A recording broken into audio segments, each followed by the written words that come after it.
السلام علیکم۔ وعلیکم السلام جناب۔ کیا حال ہے شاہ صاحب، ٹھیک ہو؟ اللہ کی نعمت۔ اچھا شاہ صاحب، آپ یہ بتائیں، بہت سے لوگ عمران خان کو بہت زیادہ پسند کرتے ہیں، اس کی کیا وجہ ہے؟ ہاں، اس کی ایک وجہ تو یہ ہے کہ یہ پاناما لیکس ہے۔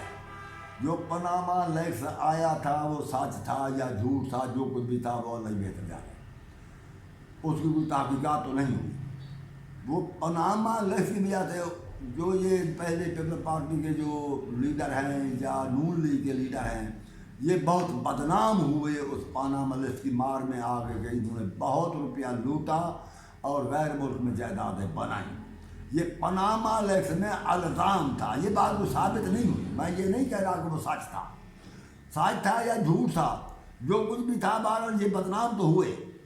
پھر ان پر کیس بھی بنے، وہ بہت اکثر وہ کیس میں بے گناہ ثابت ہو چکے ہیں، اور یہ بھی اللہ بہتر جانتا ہے وہ بے گناہ تھے یا ان کے قواعد ظاہر نہیں ہو سکے۔ میں کسی کو نہ گناہ گار ثابت کرتا ہوں نہ بے گناہ۔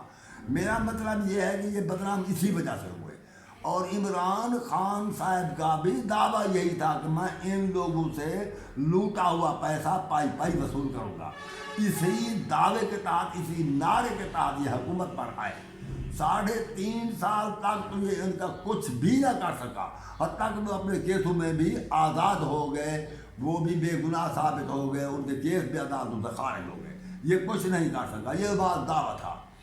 اب بھی لوگ یہ سمجھتے ہیں کیونکہ 5 سال میں پہلے عمران خان کی حکومت کو ختم کر دیا گیا، لوگ یہ سمجھتے ہیں اگر عمران خان رہ جاتا تو شاید ان سے روپیہ وصول کر لیتا، مگر یہ لوگوں کو خام خیالی ہے۔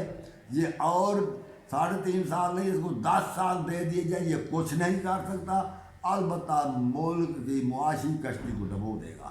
یہ کچھ نہیں کر سکتا، نہ ان سے پیسہ وصول کر سکتا۔ کیا یہ تحقیق کے دوران بھی کچھ پاکستان کا پیسہ خرچ آیا؟ ہاں، تحقیق کے دوران بہت زیادہ روپیہ خرچ آیا۔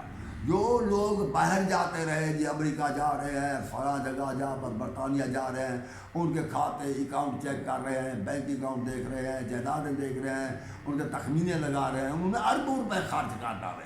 نتیجہ شہزاد اکبر پہنچا، وہاں پر کیس بناتا، تحقیقات کرتا رہا، حالانکہ اربوں روپے خرچ تو ہو گئے تحقیقات پر، مگر ایک دھیلا بھی وصول نہ ہوا، کچھ ثابت بھی نہ ہوا۔ شہباز شریف پر کیس ہوا جو ڈیلی میل نے کیا کہ 2005 میں زلزلہ زدگان کی امداد کے لیے فنڈ ہے وہ شہباز شریف کھا گئے، حالانکہ وہ اس دور میں حکومت پرویز مشرف کی تھی۔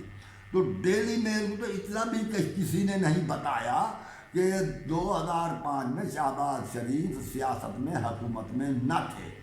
نتیجہ ہے وہ برطانوی عدالت میں پہلی پیشی پر شہباز شریف پہنچے، اس نے کہا اس دور میں میری حکومت بھی نہ تھی، تو پھر پہلی پیشی سے ہی وہ کیس خارج ہو گیا۔ تو مگر ہمارے جو تحقیقات پر روپے خرچ ہوئے، پیسے خرچ ہوئے، اس کا شہزاد اکبر سے کس نے پوچھا ہے؟ مجھے تو اتنا معلوم نہیں کہ نیب پر کیا خرچ ہو رہا ہے، نیب ہمیں کیا فائدہ دے رہا ہے۔ یہ میں تو یہ سمجھتا ہوں نیب جو ہے یہ سیاستدانوں کو، مخالف پارٹیوں کو دبانے کے لیے ہے۔ عمران خان کی حکومت تھی جو کیس بنوا رہا تھا نیب کے ذریعے نون لیگیوں پر، جب نون لیگیوں کی حکومت آئی تو وہ عمران اور اس کی پارٹی پر کیس بنائیں گے۔ یہ مخالف سیاستدان کو دبانے کے لیے اور تو کچھ نہیں کرتا۔ اچھا آپ یہ بتائیں، یہ جو بار بار کہتا ہے کہ میں مدینے کی ریاست بناؤں گا، کیا مدینے کی ریاست والا اس نے کوئی کام بھی کیا؟ مدینے کی ریاست کی بات یہ ہے، کیا مدینے کی ریاست ایسی تھی کہ 15 کلومیٹر کے فاصلے پر یہ ہوائی جہاز پر آتا جاتا رہا؟ کیا مدینے کی ریاست میں یہ توڑ پھوڑ تھی؟ مدینے کی ریاست میں جلاؤ گھراؤ تھا؟ کیا مدینے کی ریاست میں حضور نبی کریم کے پاس بھی کوئی ہار تھے موتیوں کے؟ کیا مدینے کی ریاست کس طرح یہ بنا سکتا ہے؟ کیا یہ اسلامی اصول اور فروعات سے اور پھر اسلامی فقہ سے واقف ہے کہ مدینہ ریاست بنائے گا؟ اور مدینہ ریاست صرف رسول کریم کی مثال دی جا سکتی ہے، یا غیر متنازع طور پر ہے تو حضرت علی کی مثال دی جا سکتی ہے، اور تو کوئی شخص رسول کریم جیسی حکومت تو کر ہی نہیں سکا، اس جیسا انصاف تو کوئی کر ہی نہیں سکا۔ خلافت کا نظام چلتا رہا مگر کوئی اس جیسا انصاف نہیں کر سکا۔ یہ نہیں کہا جا سکتا مدینہ ریاست، یہ لوگوں کو ایک جھانسا دیا جا رہا ہے، یہ ایک اس کا ایک سیاسی نعرہ ہے، ورنہ اس نے 3.5 سال میں کون سی مدینہ ریاست بنائی؟ اس نے انتظامات کرنے کے لیے، امن و امان قائم کرنے کے لیے کیا کیا قدم اٹھائے؟ کیا کیا انتظامات کیے، اس نے معاشیت کی یعنی کہ یہ جو مقصد ہے کہ وسائل ہیں، وسائل روزگار، ان کی تقسیم میں کون سی مساوات پیدا کر دی؟ مدینہ کے اندر مساوات تھی کیا؟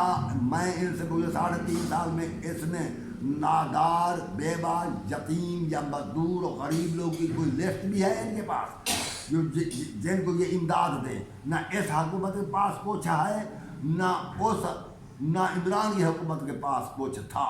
جب ان کو بیوگان کی لسٹ کا بھی علم نہیں ہے، جب ان کو یتامہ کی لسٹ بھی ان کے پاس نہیں ہے، جب ناداروں کی لسٹ بھی ان کے پاس نہیں ہے، تو امداد کس کی کریں گے؟ نادرہ کا ذمہ لگا دیتے ہیں۔ نادرہ صرف یہی دیکھتا ہے کہ فلاں شخص کی نوکری نہیں ہے، چاہے اس کا 1 مربع زمین و نادرہ اس کا نام امداد دے دیتا ہے۔ یہ کوئی بات نہیں ہے، یہ خواہ کا ایک دور ہے، ورنہ کوئی مدینہ یہ کہ سیاسی نعرہ ہے، کوئی مدینہ ریاست نہ یہ بنا سکتا ہے، نہ یہ اس کی مجال ہے جو بنائے، کوئی مدینہ ریاست یہ نہیں بنا سکتا۔ مدینے کی ریاست میں گھڑی اٹھا لینا، مدینہ وہی جو میں آپ کہتے ہیں، کیا رسول کریم کی بات موتیوں کے ہار تھے، کیا رسول